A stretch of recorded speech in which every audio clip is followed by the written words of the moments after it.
خیلی متشکرم. آقای دکتر، یه سوالی برای خود من وجود داره و خیلی از من هم میپرسن که آقا این ماجرای ارز و به طور مشخص دلار که روی زبان ماست به عنوان نماد ارز، ماجراش چیه؟ یعنی چی؟ الان داره چه اتفاقی میفته که همینطوری این داره میره بالا و ما هم نمیتونیم مثلا پیش بینی بکنیم؟ یعنی امروز دیروز هر لحظه ممکنه این هی تکون بخوره.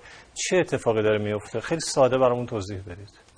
بله، خیلی ساده این است که متاسفانه بانک‌های به اصطلاح خصوصی در کشور عملاً با مشکلات جدی مالی روبرو هستند و دولت و مجلس تصورشون بر این است که با افزایش قیمت ارز بتوانند منابع کافی برای جبران خطاهای بانکداری به اصطلاح خصوصی رو تأمین کنند. بخش قابل توجهی از سپرده های مردم نزد این بانک ها مشخص نیست کجاست و بخش قابل توجهی هم در همین چند سال اخیر به بدهی بانک های خصوصی حتی به بانک مرکزی افزایش پیدا کرده که عمدتاً نزدیک به 100,000 میلیارد تومان فقط این بانک ها به بانک مرکزی بدهکار هستند. بنابراین و اینا قادر به عملاً تأمین این کسری هاشون نیستن.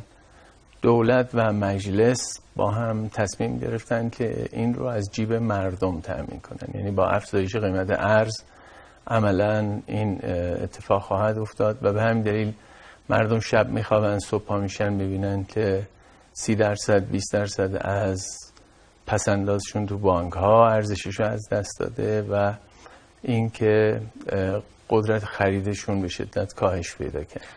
الان هنوز برای من جا نیفتاده یه بانک خصوصی یا 10 بانک خصوصی در ایران مثلا اینها پولا رو گرفتن، حالا معلوم نیست این پولا کجاست. اگه ارز گرون بشه چطوری اون جبران میشه؟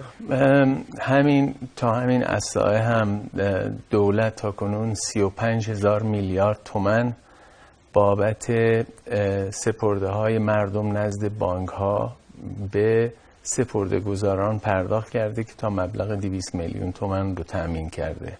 یعنی تو مؤسسات مالی اعتباری؟ با مالی اعتباری و بانک هایی که عملاً بخششون ورشکست شدن و دولت عملاً از منابع عمومی پرداخت کرده، منابعی که متعلق به همه مردمه، یا به تعبیر بهتر تقریباً از جیب هر ایرانی 500,000 تومان پرداخت کرده بابت خطایی که در بانک‌های خصوصی صورت گرفته و هیچ کسی هم تا حالا محاکمه نشده از اونهایی که مسئول در واقع این بحران بودن. آقای دکتر، ما بانک مرکزی این یه رقمی تازه این فقط تا 200 میلیون تومان رو تأمین کردن.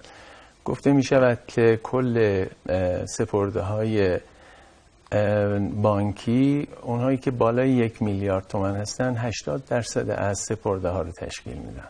یعنی شما یه بخش قابل توجه